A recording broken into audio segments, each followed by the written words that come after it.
Здравствуйте, друзья! Рада приветствовать вас на своем канале. Сегодня хотела показать вам вот такую диковинку.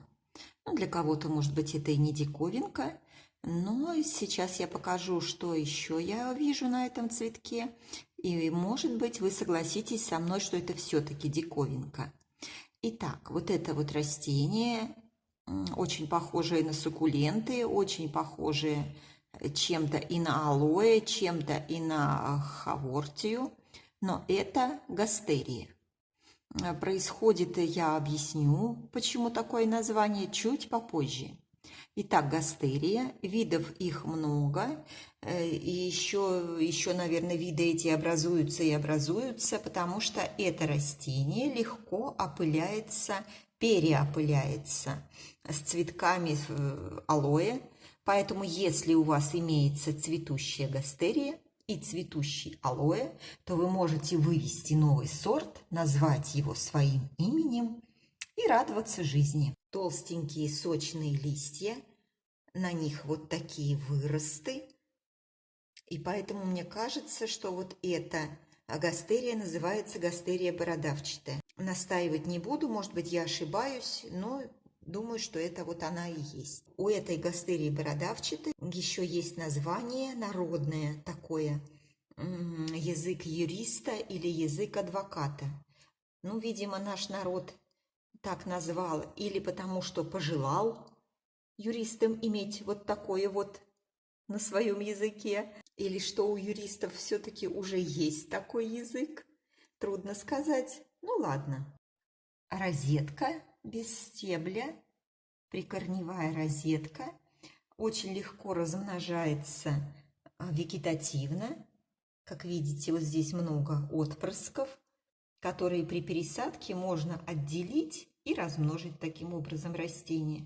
Растение совершенно неприхотливое и прекрасно растет в наших городских квартирах. Единственное, что если вы хотите все-таки, чтобы она зацвело, растение, она гастерия, то ей зимой нужен перепад температур. Между зимой и летом, я имею в виду. То есть летом оно должно быть, там в районе 24 градусов содержания, а зимой оно требует понижения, градусов 12 хотя бы, а еще лучше еще немножко попрохладнее, иначе она не зацветет. А если вам цветки, и на северной стороне тоже не зацветет. А если вам цветки и не нужны, то можно и выращивать там, где вам удобно.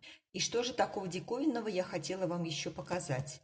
Вы, наверное, уже обратили внимание вот на это вот, на вот эту вот стрелку и поняли, наверное, что это уже цветущее растение. Вот это вот уже отцвело, опадают сухие. А вот здесь еще не отцвело.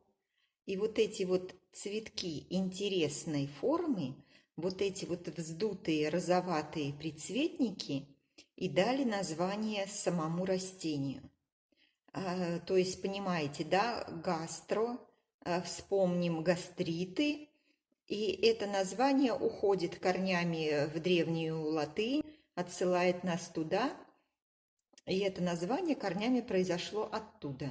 Кто-то, наблюдая вот это цветение и описывая это растение, дал ему такое название – гастерия. Цветение получается растянутое, потому что они потихоньку по одному все открываются. Вот это вот открывалось, открывалось и открывалось, и отцветало, и все, и длится, и вот уже я вам показываю последние заключительные цветочки. И цветение это получается растянутое, около месяца оно может цвести. И вот такие не очень, на чей-то взгляд, красивые цветки. Вот что-то здесь вот можно, наверное, разглядеть. Кто-то находит наверняка прелесть и в этих цветах. И, как я уже говорила, их можно переопылить. Правда, я не знаю, как это будет выглядеть с цветущим алоэ и получить новый вид. И эта стрелка получается довольно длинная. Смотрите, смотрите, смотрите, смотрите, смотрите. Вот если эту изогнутую форму выпрямить, то получится почти метр. И вот на самом кончике доцветает. Вот вам еще вид сверху. Листики расположены в 2 ряда, и у молодых в 2 ряда. И получается своеобразный зелено-бородавчатый веер. Почву можно взять обычную, как вот и смеси для кактусов, для суккулентов. Можно взять готовую, можно самим составить. Своеобразный лист. И он действительно шероховатый, бородавчатый. Эти выросты, они чувствуются. Повторяю, что видов ее много существует, но вот один из них я вам показала. На этом я, наверное, заканчиваю. Всего вам доброго. До свидания. С вами была Марина.